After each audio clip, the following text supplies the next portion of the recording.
الحمد لله نحمده ونستعينه ونستغفره ونؤمن به ونتوكل عليه ونعوذ بالله من شرور أنفسنا ومن سيئات أعمالنا من يهده الله فلا مضل له ومن يضلله فلا هادي له ونشهد أن لا إله إلا الله وحده لا شريك له ونشهد أن سيدنا وسندنا ومولانا محمدا عبده ورسوله أما بعد فقد قال الله تبارك وتعالى في القرآن المجيد والفرقان الحميد أعوذ بالله من الشيطان الرجيم بسم الله الرحمن الرحيم إن في خلق السماوات والأرض واختلاف الليل والنهار لآيات لأولي الألباب صدق اللہ العظیم۔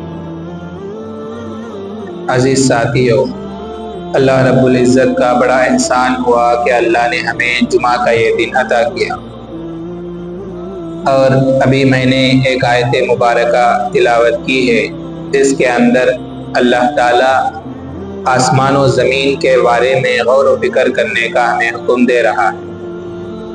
ان فی خلق السماوات والارض واختلاف اللیل والنہار لآیات لأولی الالباب، تو اس کے اندر نشانیاں ہیں جو انسان غور و فکر کرتا ہے۔ تو آج لوگ کہتے ہیں کہ اسلام الگ چیز ہے، سائنس الگ چیز ہے، تو بہت ساری باتیں قرآن کے اندر سائنس کے تعلق سے ملتی ہے، اور قرآن بھی سائنس کے متعلق کیا حکم دے رہا ہے، کیا کہتا ہے، اس کے بارے میں آج بات ہوگی۔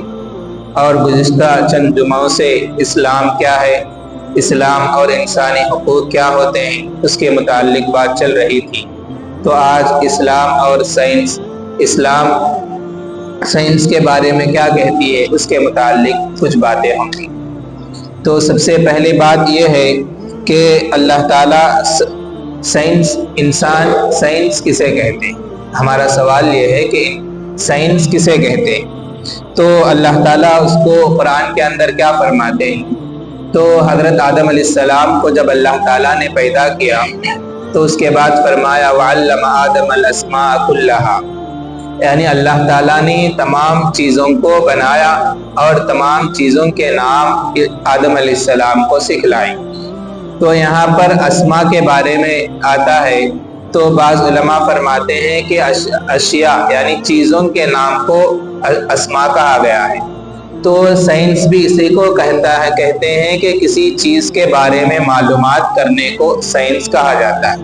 تو کسی کے بارے میں معلومات ہونا، تو اس کی کچھ تفصیل کے ساتھ بات چلے تو جیسے کہ اسلام کے اندر فارماکالوجی یعنی جس کے اندر جڑی بوٹیوں کی تحقیق ہوتی ہے، یعنی یہ پتا کسے کام کرتا ہے، یہ جڑ کس کے واسطے کام کرتا ہے، یہ چیز کس کے لیے کام کرتی ہے، یہ جتنے بھی چیزیں کیا جاتا ہے اس کو فارماکالوجی کہا جاتا ہے۔ تو اس کے بارے میں اللہ تعالیٰ قرآن کے اندر فرماتے ہیں وَإِن مِّن شَيْءٍ عِندَنَا خَزَائِنُ، یعنی اللہ تعالیٰ نے فرماتے ہیں کہ ہمارے پاس بہت ساری چیزیں ایسی ہیں جس کا علم ہمارے پاس اس کے خزانے ہیں۔ خزانہ یعنی بہت ساری چیزیں، سونے کے مختلف چیزیں اس کے اندر موجود ہو، اس کو خزانہ کہا جاتا ہے۔ تو ایسے خزانے ہمارے پاس بہت ہیں، اس میں سے چند چیزیں جو تم تحقیق کر رہے ہو جڑی بوٹیوں کے بارے میں، تو اللہ فرماتے ہیں وَإِن مِّن شَيْءٍ إِلَّا عِندَنَا خَزَائِنُ، اس کے بعد اللہ فرماتے ہیں اور اس میں سے ہم تمہیں تھوڑا ہی علم دیتے ہیں، یعنی پورے کا پورا علم بھی نہیں، تھوڑا علم ہی۔ اگر ہم دنیا کے اندر دیکھیں تو کتنے سارے دوائیاں ہمارے واسطے استعمال ہوتی ہے، کتنے سارے دوائیاں ہمارے واسطے بنی ہوئی ہیں۔ تو قرآن یہاں پر ایک اشارہ دیتا ہے کہ یہ بھی ایک علم ہے، یعنی دواؤں کی تحقیق کرنا، جڑی بوٹیوں کی تحقیق کرنا، جڑی بوٹیوں کے بارے میں جانچنا، یہ بھی ایک علم ہے۔ تو اللہ تعالیٰ اس کو قرآن کے اندر بتلا رہے ہیں۔ تو یہاں پر بھی دیکھا جائے تو سائنس کے بارے میں، تحقیق کے بارے میں اسلام مانتا ہے، اور اللہ تعالیٰ قرآن کے اندر بھی اس کے متعلق بیان کر رہے ہیں۔ اور اسی طرح کیمسٹری، فزکس کس کو کہتے ہیں؟ केमिस्ट्री फिजिक्स जो हम लोग स्कूलों के अंदर 12 बच्चे पढ़ते रहते हैं, जब वो लेसन आता है तो बच्चों के जहन के ऊपर से वो बात चले जाती रहती है, यानी बच्चों को जल्दी ये बातें समझ में नहीं आती है। तो ये किसे कहते हैं? हमारे इर्द गिर्द के अंदर जो चीजें हो तो वो कैसे वर्क होता है। एक होता है हम रोज देखते हैं, सूरज आता है जाता है, ठंड का मौसम आता है जाता है, रात होती है दिन होता है, ऑटोमेटिक ये सब चीजें होती है, ये से हम लोग रोज देखते हैं। अगर इसको कैसे होता है, क्यों होता है, क्या होने की वजह से दिन आता है, क्यों क्या होने की वजह से रात होती है, इसके अंदर गौर व फिक्र करें तो इसको केमिस्ट्री और फिजिक्स कहा जाता है। इसके अंदर कुरान क्या कहता है? फरमाते हैं, अल्लाह ताला फरमाते हैं उन्जुरु माज़ा फिस समाई व मा फिल अर्द, यानी अल्लाह फरमाते हैं देखो गौर व फिक्र करो कि आसमान और जमीन में क्या चीजें। तो यही चीजों के अंदर गौर व फिक्र करने का नाम ही हम लोग क्या देते हैं? फिजिक्स देते हैं। आसमान के अंदर गौर करो, सैयारे कैसे घूम रहे हैं, प्लैनेट्स कैसे घूम रहे हैं, आसमान के अंदर देखो कितने ब्लैक होल्स हैं, आसमान के अंदर कितने सैटेलाइट वगैरह हम लोगों ने उसको रखा है। तो इस तरह आसमान के अंदर गौर करना और जमीन के अंदर गौर करना, जमीन के अंदर बहुत सारी चीजें हैं, कहाँ पर खजाना, कहाँ पर सोना, कहाँ पर लोहा, कहाँ पर आग, इस तरह जितनी चीजों की तहकीक करते जाएंगे उसको हम लोग क्या कहते हैं? फिजिक्स कहा जाता है। इसी को अल्लाह ताला कुरान में कहते हैं उन्जुरु माज़ा फिस समाई व मा फिल अर्द, कि गौर व फिक्र करो जमीन और आसमान के अंदर क्या क्या चीजें। इससे एक फायदा तो यह है हमें इल्म हासिल होगी, साथ ही साथ हमें अल्लाह की कुदरत के बारे में भी मालूम होगा कि अल्लाह ताला ने हमारे लिए कैसी कैसी कुदरत की चीजें हमारे लिए बनाई है, अल्लाह ताला ने हमारे वास्ते कैसी कैसी चीजें हमारे लिए बना रखी है। तो इसी को हम लोग केमिस्ट्री और फिजिक्स के नाम से याद करते हैं। उसके बाद ज़वालजी यानी जानवरों की तहकीक, यानी जानवरों की तहकीक जिसको करते हैं, जैसे कि ये जानवर का बाज लोग आज तो बहुत ज्यादा हो रहा है जानवरों के तहकीक के बारे में, ये जानवर कैसा काम करता है, ये जानवर किस तरह देखता है, भैंस है तो उसको देखने का अंदाज किस तरह होता है, चूहा है तो उसको देखने का अंदाज किस तरह होता है, इस तरह जानवरों की तहकीक की जाती है। और ये चीज क्या खाता है तो ऐसा दूध बनता है, क्या चीज खाने की वजह से इसके बहुत ज्यादा फायदा होता है, क्या चीज खिलाने से ज्यादा दूध देता है, इस तरह जानवरों की तहकीक जो किया जाता है उसको ज़वालजी कहा जाता है। तो इसको अल्लाह ताला कुरान के अंदर फरमाते हैं अफला यंजुरून इलल इबली कैफ़ खुलिक़त, क्या आप तुम नहीं गौर व फिक्र नहीं करते, क्या तुम नहीं देखते कि अल्लाह ताला ने ऊंट को कैसे पैदा किया, ऊंट को कैसे बनाया है। ऊंट को अंदर देखो, अल्लाह ताला खुद फरमाते हैं ऊंट के अंदर गौर करो। एक तो है उसकी पैदाइश के मुतालिक, ऊंट कैसा पैदा हुआ है, उसकी लंबाई कैसी है, उसकी गर्दन बड़ी है, पैर छोटे हैं, जमीन के ऊपर चल नहीं सकती, रेगिस्तान में आसानी से भागने लगता है, इस तरह उसकी कैफियत मालूम होती है। तो इस इल्म के अंदर, इसके अंदर गौर करने को, यानी ये ऊंट रेगिस्तान में आसानी से चल सकता है, इसके अंदर जमीन के अंदर आसानी के साथ चल नहीं सकता, उसे तकलीफ होती है। तो इस इल्म के अंदर गौर करने का नाम ही हम लोग क्या देते हैं? ज़वालजी देते हैं। तो इस तरह बहुत सारी चीजें हैं जो कुरान के अंदर हमें मालूम होता है। कुरान कहता है ये करो तो तुम्हें ये मालूम होगा, इसके अंदर गौर करो तो तुम्हें ये इल्म हासिल होगा। तो इस तरह जानवरों के अंदर गौर करने को हम लोग, अल्लाह ताला कुरान फरमाता है कि जानवरों के अंदर गौर करो, ऊंट के अंदर गौर करो। और इसी तरह अल्लाह ताला दूसरी जगह फरमाते हैं कि इन्ना फी ज़ालिका लइब्रा, अल्लाह ताला कुरान में फरमाते हैं कि शहद के मक्खी को देखो, शहद के मक्खी कैसा शहद बनाती है, कैसे फलों का रस चूस कर लाती है, कैसे जमा करती है, उसके अंदर कुदरत है, उसके अंदर निशानियां हैं, अल्लाह ताला कुरान में फरमाते हैं। लेकिन हम लोग कुरान जब भी पढ़ते हैं तो सिर्फ ऊपर ऊपर अंदाजा, ऊपर ऊपर कुरान पढ़ लिए तो पढ़ लिए, तो कुरान हमसे क्या कहना चाहता है वो मालूम नहीं। कुरान अल्लाह में गौर करो गौर करो गौर करो, बहुत सारी जगह अल्लाह ताला फरमाता है, लेकिन हमें कभी भी गौर करने का मौका नहीं मिलता। तो यही चीजें जो हैं, जो इंग्लिश के अंदर, साइंस के अंदर दूसरे नामों से अगर पुकारा जाता है तो हमें उसके अंदर गौर करने लग जाते हैं। तो यही चीजें कुरान के अंदर मौजूद है गौर करने के मुतालिक, तो हमें उसके अंदर गौर करने से पीछे हटते चले जा रहे हैं। तो ये जानवरों के अंदर तहकीक करने का नाम को ज़वालजी कहते हैं। तो साइंस और इसके बाद टेक्नोलॉजी क्या है? टेक्नोलॉजी यानी जो साइंस ने जो चीजें बनाई है, ان چیزوں سے فائدہ اٹھانے کا نام، ان سے ہمیں اپنے راحت حاصل کرنے کا نام اور اپنی زندگی کے چیزوں کو سہولت کرنے کا نام ہی ٹیکنالوجی ہے۔ اگر ہم پہلے خط ڈالنا پڑتا تھا، یہاں سے پہلے پوسٹ آفس جاؤ، خط لاؤ، اس کے بعد لکھو، پھر لے جا کر پوسٹ آفس میں ڈالو، پھر وہ 2 روز 3 روز کے بعد پہنچے گا، جب جا کر پڑے گا، تو یہ اتنا لمبا ہوتا تھا۔ اب ہمارے لیے سہولت ہو گئی، ایک فون کر دیا تو بات پہنچ گئی۔ تو یہ فائدہ اٹھانا ہے۔ اس کو قرآن میں اللہ تعالیٰ فرماتے ہیں وَأَنزَلْنَا الْحَدِيدَ فِيهِ بَأْسٌ شَدِيدٌ، اللہ فرماتے ہیں کہ ہم نے لوہا کو اٹھایا، لوہے کے پہلے اتارا ہے، تو اللہ فرماتے ہیں لوہے سے فائدہ اٹھاؤ۔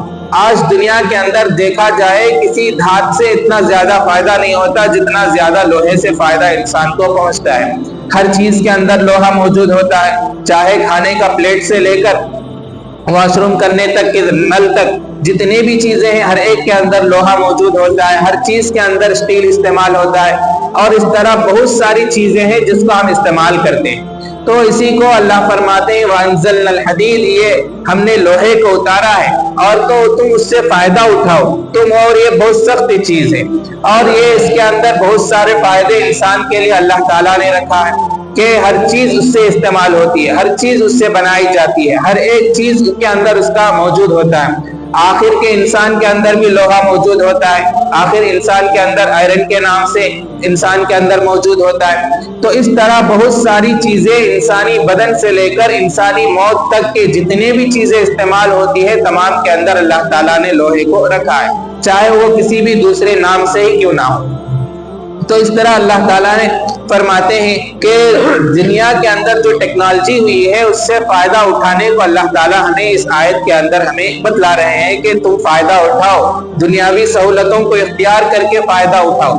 جتنا فائدہ اٹھاؤ گے اس کے ساتھ جب تمہیں موقع ملے گا تم اس کے اندر اللہ کی عبادت کرو، اس کے اندر اللہ فائدہ اٹھا لیا، آسانیاں پیدا ہو گئی تو تمہیں راحت حاصل ہو گئی، تو راحت حاصل ہونے کے بعد جو وقت ملا ہے تو اس سے اللہ کا شکر ادا کرو اور اللہ کے سامنے اپنے عاجزی ظاہر کرو، اللہ کی بندگی کرو۔ تو اسی کو اللہ تعالیٰ فرماتے ہیں۔ اس کے بعد اللہ تعالیٰ فرماتے ہیں، اور اسی طرح اگر ہم غور کرتے چلے جائیں تو ایک تو یہ ہے کہ دنیا کے اندر اسلام کو سائنس کے اوپر ترازو میں رکھ کر نہیں تولنی چاہیے۔ پہلی بات تو یہ سمجھ لے کہ اسلام کو سائنس کے ترازو میں رکھ کر نہیں تولنی چاہیے۔ تولنا مطلب یعنی اگر جیسے مثال کے طور پر سمجھے، اگر کوئی سونے کے ترازو کے اندر اگر کوئی انسان پہاڑ کو تولنا چاہے تو تول سکتا ہے؟ تول نہیں سکتا، کیونکہ وہ پہاڑ جتنے بھی ٹکڑے کرتے جاؤ تولتے تولتے اس کی زندگی گزر جائے مگر پہاڑ ختم نہیں ہوتا۔ تو اسی طرح اسلام ایسی چیز ہے، ایک بہت بڑا سمندر کی طرح ہے، تو اس کو اگر ہم سائنس کے اوپر تولنا چاہتے ہیں، سائنس کے اوپر لا کر فٹ کرنا چاہتے ہیں، فٹ نہیں ہوتا ہے۔ تو ہمیں چاہیے کہ اللہ تعالیٰ نے جو بندگی دی، اگر بہت ساری چیزیں ایسی ہیں جو صحیح ہے، سائنس کے اعتبار سے بھی، آسمان کے اعتبار سے بھی صحیح ہے، سائنس کے اعتبار سے، اسلام کے اعتبار سے، لیکن بہت ساری چیزیں ایسی ہیں جو انسانی دماغ وہاں تک پہنچ نہیں سکتی۔ مثلا آسمان ہی کو دیکھ لیں، آسمان اتنا بڑا ہے، اگر دنیا کو دیکھا جائے تو دنیا کہیں گے کہ بھائی یہ اتنے کلومیٹر ہے، 70 پر 7,000 کلومیٹر دنیا ہے، یہ تو ہم آسانی کے ساتھ کہہ سکتے ہیں، لیکن آسمان کتنا بڑا ہے معلوم نہیں، آسمان کے اندر کتنے سیارے ہیں، کتنے پلانٹس ہیں معلوم نہیں، تو ایک کے بعد ایک، ایک کے بعد ایک، ایک کے بعد ایک پلانٹس معلوم ہوتے جاتے ہیں۔ اور آسمان پر کتنی اللہ تعالیٰ نے آسمان کو جب بنایا تو اس کی حالت کیا تھی، تو اس کو قرآن کے اندر بھی بہت ساری جگہ بتائی ہے۔ اور اسی طرح میکینیکل انجینئر کے بارے میں قرآن کیا کہتا ہے، تو قرآن داؤد علیہ السلام کا ذکر پیش کرتا ہے کہ داؤد علیہ السلام کو دیکھو کہ وہی میکینیکل انجینئر تھے، کہ اللہ تعالیٰ نے ان کے ہاتھ میں لوہے کو نرم کیا تو انہوں نے لوہے کے ذریعے زرہ بناتے تھے، اور اللہ تعالیٰ نے ان کو بہت سارے وَعَلَّمْنَاهُ صَنْعَةَ لَبُوسٍ لَكُمْ، اللہ تعالیٰ ان کے ہاتھ میں زرہ بنانے کا ہنر اللہ تعالیٰ نے انہیں عطا کیا، لوہے کو نرم کیا۔ تو داؤد علیہ السلام لوہے کے ذریعے اپنے جو بھی زرہ بنانا چاہتے تھے بنا چاہتے، کیسے کیسے کوالٹی ہونا، کتنا لوہا ہونا، کیسے کوانٹیٹی میں ہونا، سب چیزوں کو اللہ تعالیٰ نے داؤد علیہ السلام کو سکھلائی تھی، تو داؤد علیہ السلام اپنے ہاتھ سے بناتے تھے۔ اس طرح دیکھا جائے تو میکینیکل انجینئر کا تذکرہ بھی قرآن کے اندر ملتا ہے۔ اور اسی طرح دیکھیں ووڈ انجینئر حضرت نوح علیہ السلام تھے، تو नूह अलैहिस्सलाम वुड इंजीनियर थे। उन्होंने नूह अलैहिस्सलाम ने सबसे पहले कश्ती को बनाया, जिसको कुरान के अंदर वस्नअल फुल्क बिअयुनिना कहा जाता है कि नूह अलैहिस्सलाम को अल्लाह ने हुक्म दिया कि तुम कश्ती बनाओ। तो नूह अलैहिस्सलाम अल्लाह की निगरानी के अंदर कश्ती को बनाए। कश्ती के अंदर 3 मंजिल थे। ये आज का जमाना नहीं कि लेटेस्ट जमाना नहीं, बल्कि कई हजार साल पहले की बात है। ईसा अलैहिस्सलाम आने के बाद अब तक 2024 साल हुए हैं, तो ये तो आपका है। लेकिन नूह अलैहिस्सलाम तो ईसा अलैहिस्सलाम कई 100 साल पहले आए थे।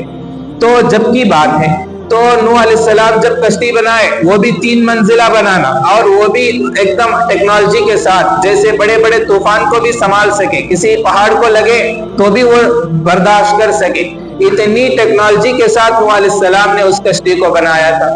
तो नूह अलैहिस्सलाम का तज़किरा देखें तो वुड इंजीनियर हजरत नूह अलैहिस्सलाम बनते हैं। और इसी तरह सिविल इंजीनियर का तज़किरा भी कुरान के अंदर मिलता है। सिकंदर ज़ुल्क़रनैन, जब अल्लाह ताला ने सिकंदर को बादशाह अता की, ज़ुल्क़रनैन, बाज़ उलमा ने इनको पैगंबर भी कहते हैं, बाज़ उलमा कहते हैं कि नहीं, बल्कि ये बादशाह थे। उन्होंने जंग करते करते चले गए, और इनको सिकंदर आजम भी 2 किस्म के लोग गुजरे हैं। एक इब्राहिम अलैहिस्सलाम के जमाने में था, और एक बाद के जमाने में भी एक अलग, जिसको इंग्लिश में अलेक्जेंडर कहते हैं, अलेक्जेंडर 1, अलेक्जेंडर 2, इस तरह जो है। एक अलेक्जेंडर नूह अलैहिस्सलाम के जमाने में गुजरा था, इसी का दूसरा नाम सिकंदर है, और एक दूसरा अलेक्जेंडर बाद के जमाने के चंद 100 साल पहले गुजरा था, तो ये दूसरा है। तो नूह अलैहिस्सलाम के इब्राहिम अलैहिस्सलाम के जमाने में जो सिकंदर था, उस सिकंदर के बारे में जिसका तज़किरा कुरान के अंदर भी फरमाया है ज़ुल्क़रनैन के नाम से, वो सिकंदर, और उसके बारे में उलमा फरमाते हैं कि बादशाह था, बाज़ उलमा फरमाते हैं कि नहीं, ये पैगंबर थे। तो उनके बारे में आता है कि वो जिहाद करते करते एक जगह पर पहुंचे, वहां पर जाते हैं तो एक 2 पहाड़ों के दरमियान एक कबीला रहता था। वो कबीले वाले आकर ज़ुल्क़रनैन से शिकायत करने लगे कि इस रास्ते से डाकू आते हैं और हमारा नुकसान करके चले जाते हैं। उसके ही बारे में वो वहां पर ज़ुल्क़रनैन ने कहा कि मैं यहाँ पर दीवार बना दूंगा। तो वहां पर उन्होंने एक दीवार बनाई, और वो दीवार हमारे जैसा सीमेंट का नहीं था, बल्कि उन्होंने स्टील की दीवार बनाई थी। लोहे को पिघला, पहले नीचे लोहे को रख दिया, उसके बाद ऊपर से ईंटों को जमा किया, फिर ऊपर लोहे को रखा। तो लोहे को रखने के बाद नीचे से आग लगा दी कोलसे वगैरह के जरिए, तो जिसकी वजह से पूरे दीवार स्टील की बन गई थी। तो उसी दीवार को बाज़ उलमा फरमाते हैं कि वहां से डाकू आते थे, बाज़ उलमा फरमाते हैं कि वहीं से याजूज माजूज भी वहां से आते हैं। और उसी दीवार का जो तज़किरा हम बारहा सुनते हैं कि एक दीवार है जो याजूज माजूज को रोके हुए है। तो इस तरह बहुत सारा तज़किरा उसके अंदर मिलता है। तो ये यहाँ पर देखा जाए, यहाँ पर भी सिकंदर आजम, जिसको कुरान के अंदर अल्लाह ताला ने फरमाया वयसअलूनका अन ज़ुल्क़रनैन क़ुल सअतलू अलैकुम मिन्हु, ये पूरा तज़किरा उसके अंदर मौजूद है सूरे मरियम, सूरे कहफ के अंदर। तो ये जितना भी तज़किरा है तमाम का तमाम उसके अंदर मौजूद है। तो उसके बारे में कुरान कहता है कि यानी तारीख उसके अंदर देखा जाए सिकंदर आजम का, वातूनी ज़ुबरल हदीद, कुरान कहता है कि तुम लोहे को लाओ, मैं उसको पिघलाकर तुम्हारे लिए दीवार बना दूंगा। तो इससे तमाम सिविल इंजीनियर का जितना भी हालात हैं जो आज हम लोग पढ़ रहे हैं, इसके बारे में कुरान के अंदर भी मालूमात मौजूद है। तो इसी तरह सयाह, यानी जो लोग सयाहत जिसे कहते हैं, यानी जो लोग गांव गांव महल्ला महल्ला दूर दूर इलाके में हिस्ट्रिकल चीजें खोजने के अंदर लगे रहते हैं, हिस्ट्रिकल चीजों को ढूंढने के पीछे लगे रहते हैं, और इसके तारीख क्या है, कोई चीज कब पैदा हुई, ये कब कितने 100 साल की है, ये कब पैदा हुए, इसको सयाहत कहते हैं। तो ये जितने भी हैं, इसको भी कुरान के अंदर अल्लाह ताला फरमाते हैं कुल सीरू फिल अर्द फंजुरू कैफ़ कान आक़िबतुल मुकद्दिबीन, कहीं पर फरमाता है, कहीं पर फरमाता है कुल सीरू फिल अर्द फंजुरू कैफ़ कान आक़िबतुल मुजरिमीन। अल्लाह फरमाते हैं कि जमीन के अंदर फिरो और देखो पहले लोगों के साथ क्या हाल हुआ है, पहले लोगों का हाल क्या हुआ है, उनके बारे में गौर व फिक्र करो, उनके बारे में मालूमात करो। तो ये जितने भी उलूम आज के जमाने में पढ़े जा रहे हैं, उन तमाम उलूम का तज़किरा कुरान के अंदर मौजूद है, उन तमाम के बारे में कुरान के अंदर मौजूद है, लेकिन हम लोग कुरान के अंदर पढ़ते ही नहीं। और लोग कहते हैं कि इस्लाम तो साइंस के बारे में कुछ कहता ही नहीं है, साइंस के बारे में कुरान के अंदर लिखा ही नहीं है। तो पहली बात तो यह है कि इस्लाम कुरान साइंस को प्रमोट करने, साइंस के बारे में मालूमात देने के लिए नहीं उतारा गया, बस इंसानी जिंदगी किस तरह गुजारनी चाहिए, इंसानी जिंदगी कैसे होनी चाहिए, इसके बारे में कुरान उतारा गया है और साथ ही साथ उसके तज़किरे भी कुरान के अंदर मौजूद है। तो यहाँ पर देखा जाए तो कुरान के अंदर इसका यानी सयाहत, यानी जो दुनिया के अंदर तारीख हिस्ट्रिकल चीजों को खरेज करते हैं, हिस्ट्रिकल की चीजों को निकालते हैं, उसके बारे में भी कुरान के अंदर मौजूद है। उसके बाद फरमाते हैं और पानी जिंदगी के लिए लाजिम है। आज के जमाने में लोग कहते हैं अगर जमीन पर जिंदा रहना है तो पानी लाजिम है। कुरान इसी के बारे में फरमाता है वजअलनल माअ कुल्ल शैइन है, और हर चीज के जिंदगी के लिए हमने पानी को जरूरी कर दिया। तो आज इंसान जिंदा रहना है, इस इंसान के लिए पानी की इतनी ही जरूरत है जितनी हवा की जरूरत है।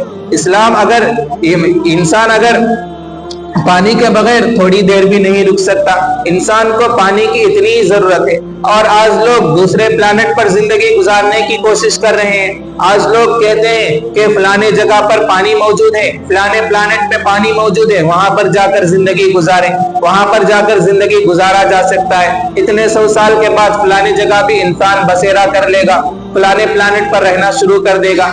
इस तरह बहुत सारे लोग तहकीक कर रहे हैं, लेकिन ये कुरान ने हमें पहले ही बता दिया कि अगर इंसान जिंदा रहना है, इंसान के लिए रहने की सबसे बड़ी चीज अगर कोई जरूरत पड़ती है तो पानी की जरूरत पड़ती है। तो कुरान ने 1400 साल पहले बता दिया, लेकिन आज साइंस तहकीक करके कहता है कि इंसान के लिए पानी जरूरत है।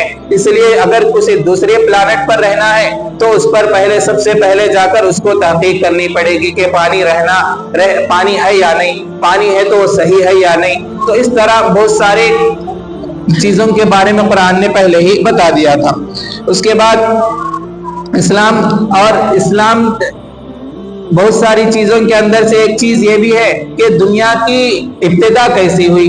बाज लोग फरमाते हैं, साइंसदान कहते हैं कि एक बिग बैंग हुआ जिसकी वजह से दुनिया रूनुमा हुई है, दुनिया वजूद में आया।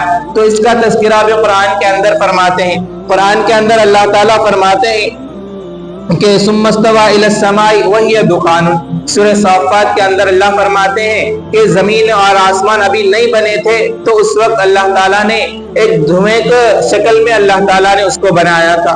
सबसे पहले आसमान और जमीन से पहले धुआं था। इसी को लोग क्या कहते हैं, बिग बैंग के नाम से याद करते हैं। तो वो बिग बैंग इतना हुआ कि वो फैलता हुआ चला गया। इसके बारे में भी अलग अलग थीरीज हैं। बाज उलमा इसके मानते हैं कि ये बिग बैंग जो है सही है, बाज उलमा फरमाते हैं कि सही नहीं है, क्योंकि बिग बैंग जो होता है एक ब्लास्ट की तरह होता है। वो ब्लास्ट जब कोई चीज हो तो वो दूर हटते हुए चले जाती है। तो फरमाते हैं कि इस्लाम के अंदर कुरान क्या कहता है, सुम्मस्तवा इलस समाई वहिय दुखानुन, और आसमान उस वक्त धुएं की शक्ल का था। वो धुआं यानी बादल की शक्ल का था। आज के जमाने समझा जाए गैस की शक्ल का था। तो यही चीजें कुरान के अंदर है। तो बाज़ उलमा फरमाते हैं ऐसा नहीं, बस अल्लाह ताला ने अपनी कुदरत से बनाई है। तो बाज़ उलमा फरमाते हैं नहीं, बिग बैंग हुआ है। ये इस आयत की दलील वो पेश करते हैं। बाज़ उलमा फरमाते हैं, अकली दलील पेश करते हैं कि अगर बिग बैंग होता तो कोई चीज कोई सलीके से तो नहीं जुड़ता। मसलन मेरे हाथ से कोई गिलास नीचे गिरा, वो टूट जाता है, टूटने के बाद अलग अलग बिखर जाता है। ऐसा नहीं कि एक टुकड़ा जाकर फलाने जगह पर, एक टुकड़ा जाकर फलाने जगह पर, एक टुकड़ा जाकर फलाने जगह पर, इस तरह तो नहीं रुकता। तो जब बिग बैंग हुआ है तो तमाम चीजें वजूद में आई। साइंस कहती है तो जब बिग बैंग होकर वजूद में, तब जब दुनिया पहली मर्तबा बनी बिग बैंग की वजह से बनी। तो इस तरह देखा जाए तो तमाम की तमाम चीजें अपनी अपनी असल जगह पर कैसे आ गई, यानी रात वक्त पर आ रहा है, दिन वक्त पर आ रहा है, सूरज अपनी जगह पर सही सलामती के साथ रुक गया, चांद अपनी जगह पर सही सलामती के साथ रुक गया। ये तमाम चीजें कैसे वजूद में आई? तो लोग, साइंस कहती है तहकीक के बिग बैंग की वजह से। कुरान कहता है कि नहीं, बल्कि हमने आसमान और जमीन ऐसे मिले हुए थे तो हमने उसको चीरा, यानी ऐसा चीरा जिसकी वजह से धुआं की शक्ल में आया, जिसके साथ हमने, अल्लाह ताला फरमाते हैं कि हमने इस आसमान और जमीन को पैदा किया। तो इसी को अल्लाह ताला कुरान के अंदर फरमाते हैं सुम्मस्तवा इलस समाई वहिय दुखान। और आसमान के अंदर देखा जाए तो बहुत सारे ब्लैक होल के भी मौजूद है। तो इसका तज़किरा भी हदीस के अंदर मिलता है تو فرماتے ہیں بلیک ہول کسے کہتے ہیں؟ ایسی چیز جو تمام چیزیں، یعنی جب آسمان کے اندر کوئی ستارہ ہو، وہ ستارے کے اندر کچھ چیزیں ہوتی ہے جس کی کمی کی وجہ سے وہ ستارہ سکڑ جاتا ہے اور پھٹ جاتا ہے۔ وہ پھٹنے کی وجہ سے اگر ستارے کا سائز بڑا ہو تو بلیک ہول بن جاتا ہے، اگر ستارے کا سائز چھوٹا ہو تو بلیک ہول نہیں بن پاتا۔ تو بلیک ہول کے اندر اتنی کشش ہوتی ہے، اتنی طاقت ہوتی ہے کہ اگر پورا دنیا بھی اس کے اندر چلا جائے تو آسانی کے ساتھ ہضم کر لے سکتا ہے۔ تو وہ کس طرح ہے کسی کو معلوم نہیں، بس وہ ایک بلیک ہول لوگ سائنس کہتی ہے۔ تو اس کے بارے میں حدیث کے اندر تذکرہ آتا ہے کہ ایک صحابی نے اللہ کے نبی صلی اللہ علیہ وسلم سے پوچھا کہ اللہ کے نبی، کہ اگر دنیا کے اندر اگر کوئی انسان اللہ کی بندگی نہ کرے، اگر کوئی بھی جانور ہو، کوئی بھی انسان، نہ زمین نہ آسمان، کوئی چرند پرند، کوئی بھی چیز اللہ کی بندگی نہ کرے، تو جب اللہ تعالیٰ اس آسمان اور زمین کے ساتھ کیا کرے گا؟ تو اللہ کے نبی صلی اللہ علیہ وسلم نے فرمایا کہ زمین کے آسمان کے اندر اللہ نے ایسے جانوروں کو پیدا کر کے رکھا ہے جس کو ایک ہی نوالے میں نگل لیں گے، جس کو ایک ہی نوالے کے اندر نگل لیں گے۔ تو اس کے اندر اگر غور کیا جائے تو بلیک ہول کا تذکرہ اس سے محسوس ہوتا ہے کہ اتنا بڑا دنیا ہے جی، تو ہزاروں کلومیٹر ہے، اس دنیا کو ایک نوالے کے اندر بلیک ہول آرام کے ساتھ ہضم کر سکتا ہے۔ اتنی بڑی دنیا، بلیک ہول وہاں پر آسمان کے اندر اللہ تعالیٰ نے پیدا کیا ہے۔ یہ اتنی ساری چیزیں اللہ تعالیٰ نے قرآن کے اندر ہمارے لیے بنایا ہے۔ تو لوگ کہتے ہیں تو سائنس کے بارے میں قرآن کیوں نہیں کہتا؟ اسلام سائنس کے بارے میں خاموش رہتا ہے، قرآن کے اندر سائنس کے بارے میں کچھ بھی موجود نہیں ہے۔ اس طرح کی باتیں اسلام پر اٹھائی جاتی ہے۔ تو اس لیے ہمیں چاہیے کہ ہمیں اس قرآن کے اندر غور کریں، اور قرآن کی بہت ساری باتیں ہیں، اور اسلام کے بہت سارے مسلمان سائنسدان گزرے ہیں، ان کو حکومت نے ساتھ نہ دینے کی وجہ سے ان کا وہیں پر جو تحقیق تھی وہیں پر رک گئی ہے۔ اگر اسلام اگر وہاں حکومت ان کو ساتھ دیتی تھی تو آج ان کے نام بھی آئنسٹائن کے ساتھ بھی ان کے نام لیے جاتے تھے۔